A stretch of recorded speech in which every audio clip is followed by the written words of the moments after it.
Ready? Play.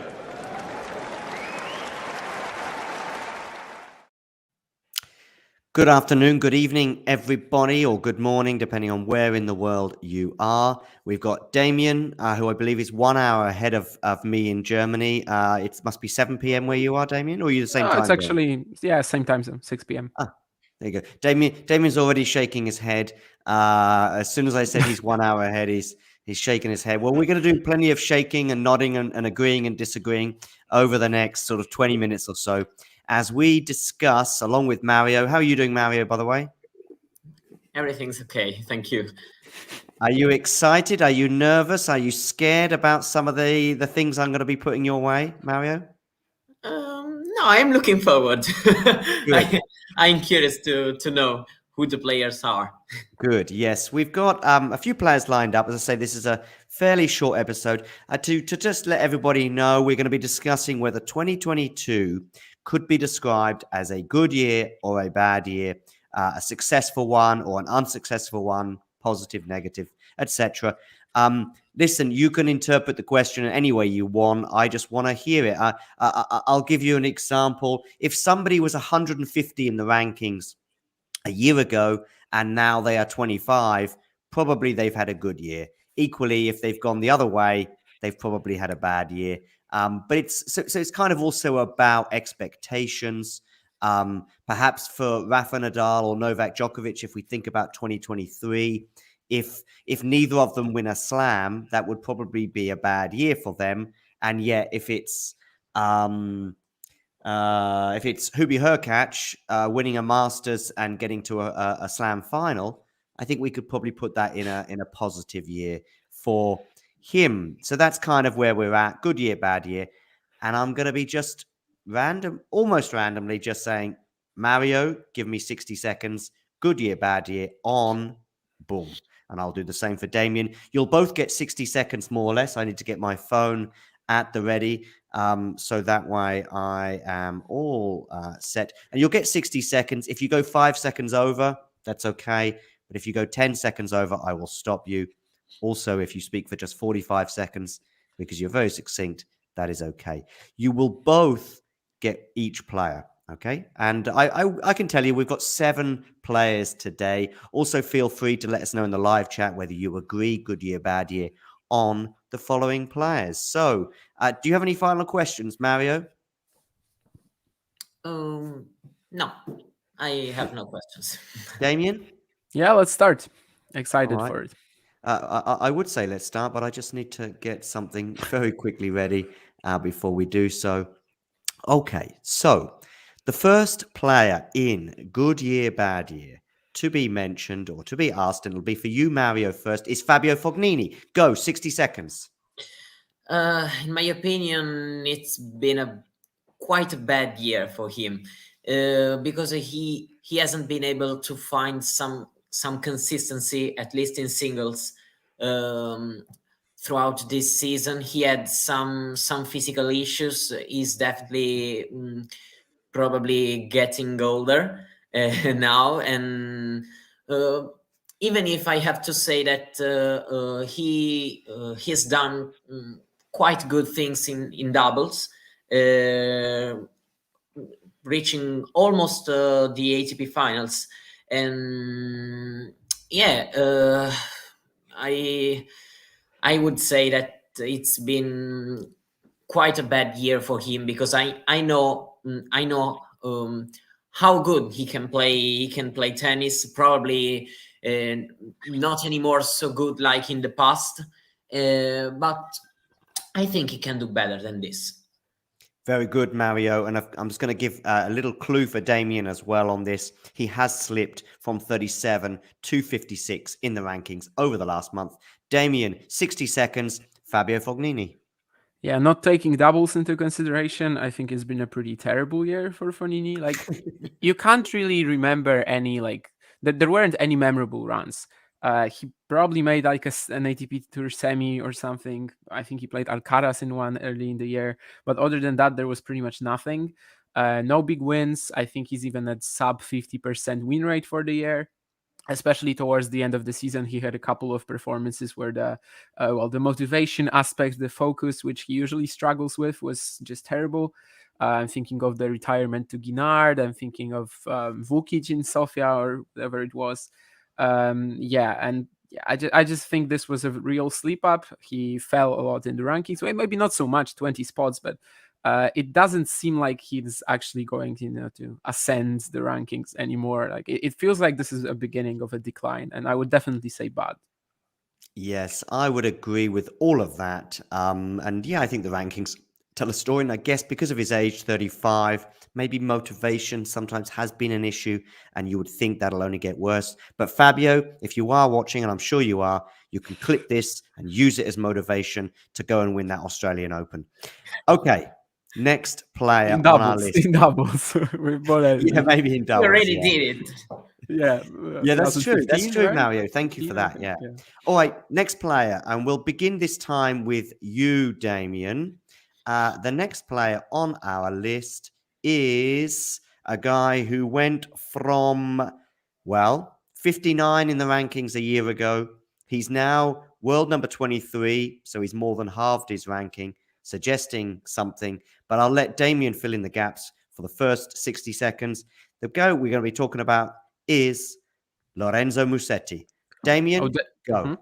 Yeah, definitely huge, good, great. Even I would say, of course, breaking the sort of I don't know if it was a block, but we always thought that Musetti was gonna get an ATP title somewhere.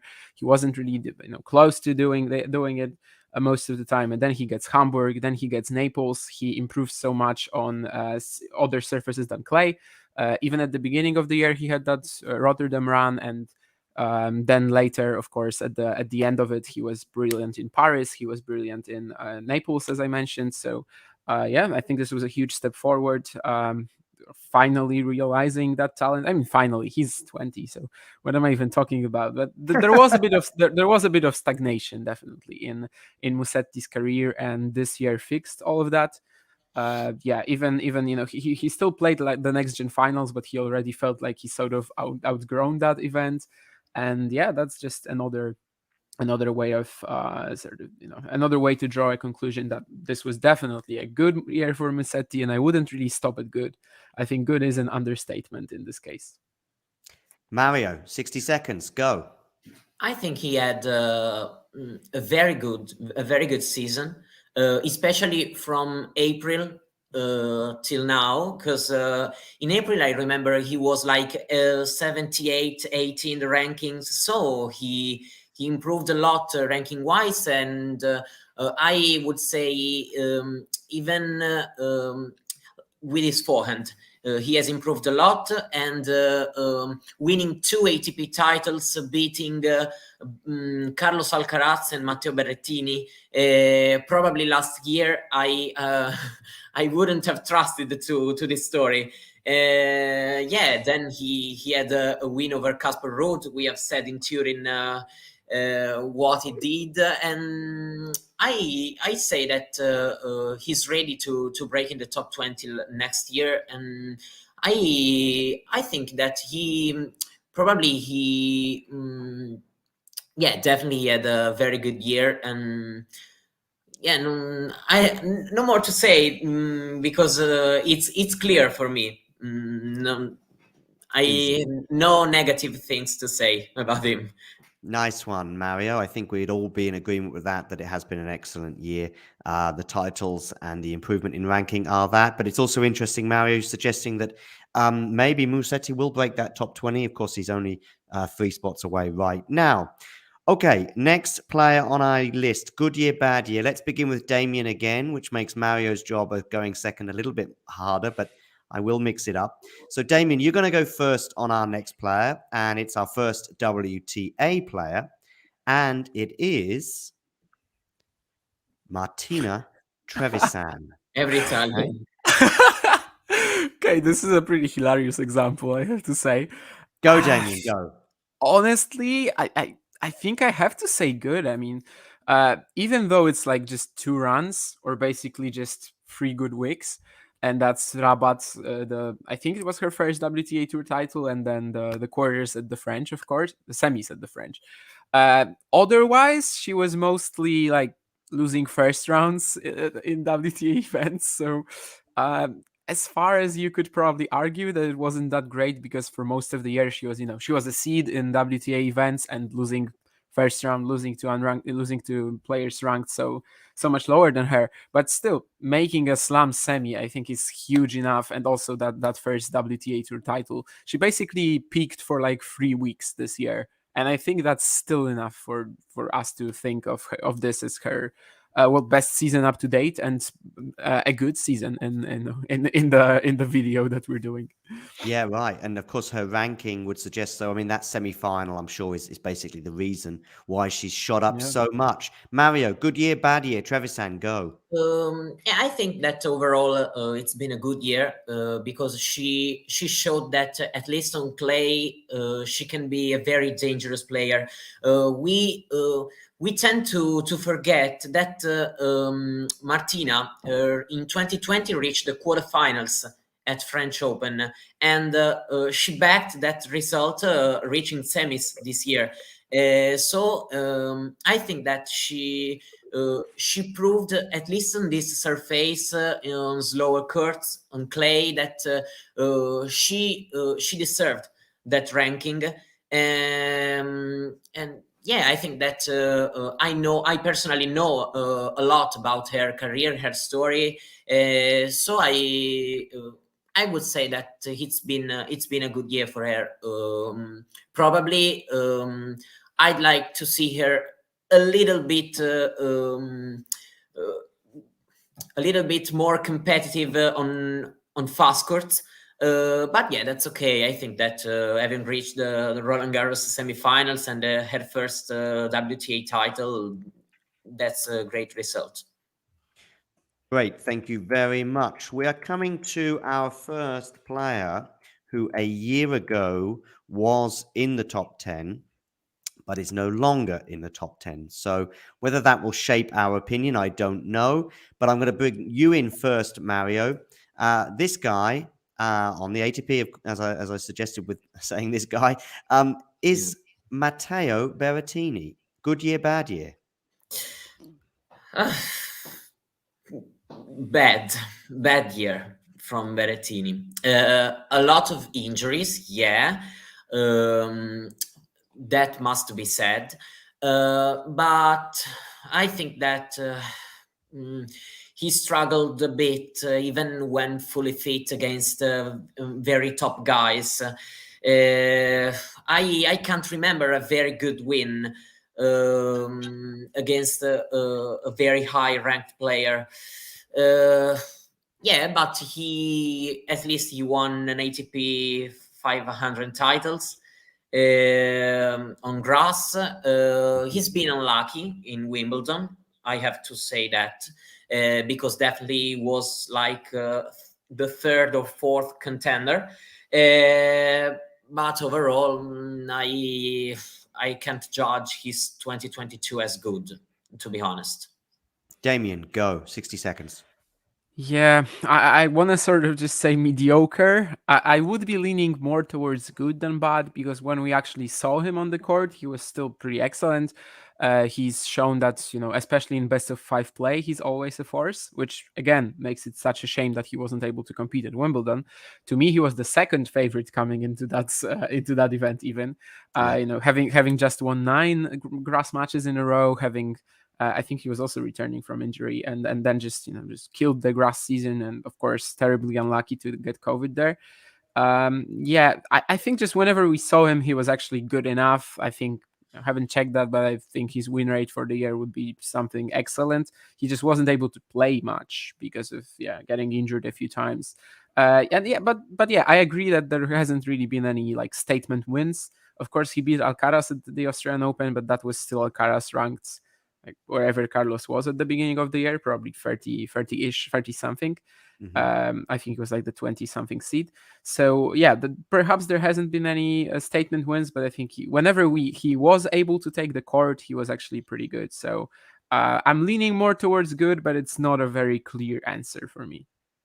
I think because this is the first one I really have something to add, and I will do so. Therefore, is I think for me Matteo's year, you could put a good, but there would have to be an asterisk, and you could put a bad, and there would be an asterisk. And the reason being is that I actually do put a lot of weight behind that win against Carlos. I do think Carlos was already approaching what actually turned out to me to be the best 4 or 5 months period for him this year. I know he won the US Open in September, but I actually think his form in Australia in the first 2 rounds was sensational.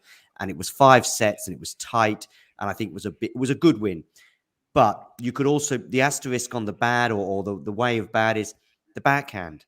And I watched the semi-final against Nadal on TV. I watched it in Hungarian, of all languages. I happened to be in Hungary at the time. I didn't just find Hungarian because I thought it would be amusing. But the commentators were laughing every time Rafa would pick out the backhand. It was kind of funny that I didn't understand anything they were saying until they laughed at that point. And yeah, I also think the asterisk, of course, has to be mentioned with Wimbledon. Super, super, super unlucky. I'm with you, Damien. I would have had him as second favourite going into that tournament. Unbeaten on grass, was looking amazing. Contracts COVID just on the eve of his first round. I think the best person who came out of that, by the way, was Christian Garin, because suddenly his first round opponent, I think, was gone, and that was where he was going to go out. Before you know it, Garin's in the quarterfinals at Wimbledon. But anyway, and the other thing, just one more, and I've probably gone over my minute, and I apologise. The US Open is a disappointment, though, because I think that was there for someone to get to the final with certain players going out. And I think to lose as tamely to Casper Ruud, I think it was, as he did, disappointing. Yeah, he lost bad. Yeah, that's it. Anyway, I think we've spoken about 5 minutes on Berrettini, so we should move on to our next player. Number 5 on our list. We have a list of 7, so we're over halfway. I'm sure the audience will be pleased to know. The next one on our list is, as I need to get, and we'll come to Mario first on this one, and it is Camila Giorgi. Mario, 60 seconds. What to say? It's been a terrible year for Camila Giorgi, in my opinion. Probably not only in mine. She played very few matches, to be honest. She's been quite injury at the beginning of the year, but she played very, very few matches in general. In Roland Garros, she played. She had quite a good run. She reached the second week, and I actually thought that probably she could have had a new start of her season, but that was not the case. And so, 16 wins, 16 losses. Only 32 matches is a very low number. But for a player that last year won a WTA 1000 title, that's a terrible year in my opinion. Damien, go. Yeah, I mean, I can't really remember much about Giorgi's year, honestly, and I don't think that's an example of me just not caring about the WTA tour. That's just what it was, just sort of not really memorable. Yeah, as Mario said, she didn't play that much. At the French, I definitely thought she was in form. She was in the first few rounds. I think she was in the top half of the draw with Swiatek. So that was like one of the contenders potentially that we thought maybe could upset Iga, because Giorgi, if she plays well, she can beat anyone. And then she suffered like a very heavy defeat to someone, Kasatkina maybe. And that's I think like just the only real run she had this year, which makes it probably a poor year for her standards, considering that last year she won a WTA 1000 title. So that contrast between winning a 1000 title, the biggest one of her career, and not playing for like half the season this year, I think that contrast just makes me definitely lean towards bad. For me, my biggest memory of Georgie this year was New York second round Madison Keys in what was a pretty epic match, actually, and arguably one of the best matches of the year, particularly on the WTA side, with Madison Keys emerging 10-6, I think it was, in a super tie break. So that's my biggest memory of Georgie this year. But her ranking slipping and obviously having won a 1,000 event last year and not doing so this year would suggest it wasn't the best year. Okay, number 6 on our list, and I'll come to you therefore first, Damien, is Lorenzo Sonego. Go, Dan. Ooh, that's a tough one. I'm not sure. I think he's probably ranked like similarly to where he was last year, right? Maybe a little lower. He has dropped a bit. He was 27 a year ago, and he's now 45. 27th. But I think it was this year that he had his career high, almost in the top 20, which honestly was pretty wild. Like, it didn't seem like Sonego has results like that. But still, I think probably, of course, the best part of his year will be the Mets ATP 250 title. Beat Hurkacz in the semis and someone else in the final, whom I don't remember right now. But, well, anyhow, I think that makes it a very acceptable year. Probably more towards, just average rather than good or bad for me. Like, I can't really, honestly call it good, but I also can't call it bad. He still won an ATP Tour title. That's probably around what you expect from Sonego at this point. What makes me sort of refrain from calling it great or good is that, there were many very disappointing losses, like especially towards the end of the year. It's still fresh in my memory that he lost to Zapata Miralles in indoor hard courts, or I think in Naples he even he was the guy who Baez snapped his losing streak against. Like, that's just straight up unacceptable for a guy who plays well on all surfaces against these guys who generally struggle translating their game of clay. So yeah, just average, honestly. Great. Mario, go. I think average too. I have to say that I think that his ranking now suits better him that the ranking he had last year. I have to be honest. But so I won't judge his year as pretty bad like some people do. I think that he did his job. He had some good runs, like in Metz, where he won his third title. I think in Wimbledon he played quite well. I remember. It's difficult. I have to say that it's difficult because I can't see a bad year, but I can't say it was a memorable year. I think that on hardcourt he was able to do more. He won a title, 250, but I remember in 2020 he reached the final in Vienna. So he not a bad year, but he can do a bit better for me. Okay, great. Thank you, Mario. Now to our final player in today's episode of Good Year, Bad Year. Also on the ATP side, also somebody that was in the top 10 a year ago, but he's no longer in the top 10.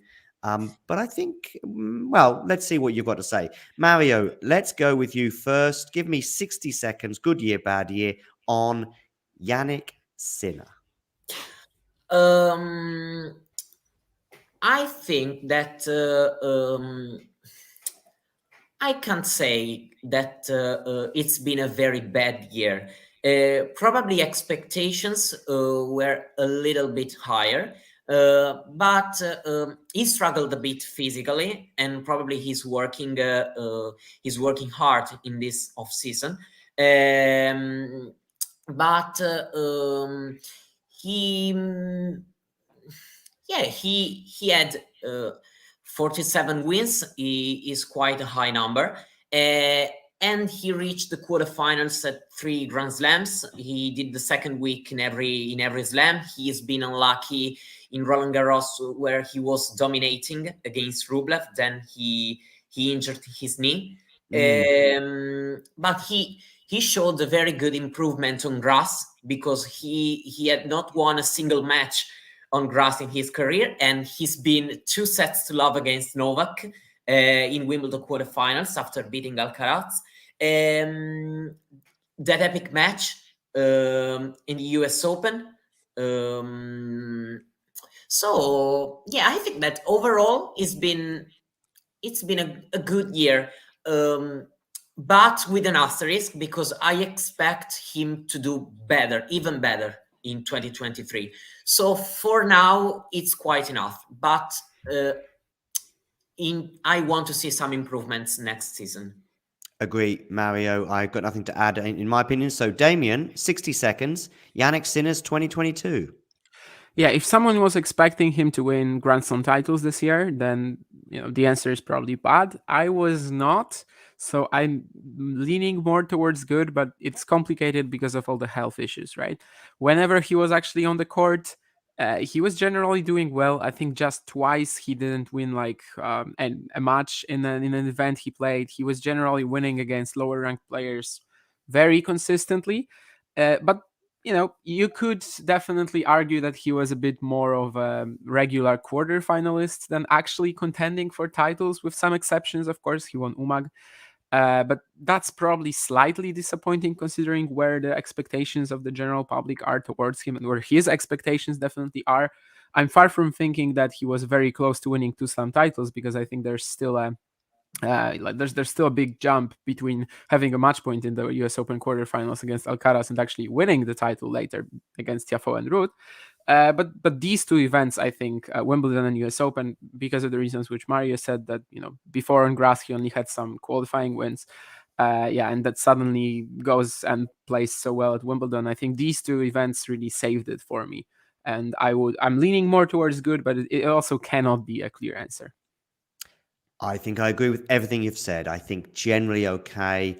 Very, very close to beating Carlos. I agree with Damien as well that there's still a lot of work to do, but you would imagine with the way things had turned out, maybe he would have become the favorite to win that tournament had he done so. Huge strides on grass, but I never felt, even though he was 2-0 up, at no point did I think he was beating Novak. It's kind of weird that you've got a guy who's 2-0 up, but if you watch the match, I think maybe Novak might even have been a breakup in the first set. I'm not sure, but it was unusual. But listen, overall, I would probably go slightly more towards good, despite the fact his rankings have slipped. I think it's also slipped a bit because of the injuries he's picked up, particularly in the last few weeks. So generally for me, positive on Jannik Sinner. Listen, also positive on Mario and Damien and their years. I'm sure they've been amazing, even though we've only crossed paths really in the last few weeks. It's been a good year thus far on Talking Tennis, and I look forward to having you guys on again very soon, maybe to discuss some more good years and bad years. Yeah. Sure. Damien, so thanks very much. This was a bit of a surprise that all the players were Italian, but at least he chose a nation that has a lot of interesting players. I mean, there were definitely some cases like Sonego, Sinner, Trevisan that weren't clear at all. So when it's difficult, I know. But when I decided to go ahead with this video today, I was like, well, I mean, I've had this idea for good year, bad year for a couple of weeks now. It was kind of spontaneous today that I had a little gap in my schedule, so I thought I'll take advantage. And when Mario says, hey, I'll join you at 6 o'clock Central European time. And of course, I'd asked a few other people, but it didn't quite work out. So I was like, okay, tell you what, if it's going to be Mario and I, we'll go down. I'll get 7 players from the ATP and WTA, if you like, and see what he's got to say. And then about 10 minutes later, Damien says, oh, I'll join. And I was like, there's no way I'm going to get half a dozen Polish as well. No time. So then it was like, I wonder if he's noticed, because on the thumbnail, I think I had Camilla Giorgi and Berrettini. I did not see the thumbnail. So don't worry. I suppose. But anyway, so that's where we are. But at least now I've got Italy done, and now I can just do the rest of the world. Yeah. It sort of felt like this, right? I mean, Italy has everything: the ATP chairman, the next gen finals, the ATP finals. Right. So many Italian youngsters coming through the rankings. So it is a bit like Italy. There we go. We've got to do Italy, and then we'll do the rest. Yeah. Listen, guys, thank you very much anyway for coming on board today. First of you very all, I'm going to do this, which will be covering our faces. Then I will press this. If you enjoyed this video, make sure you hit that like button. Don't forget to subscribe and click that notification bell so you don't miss out on all things tennis.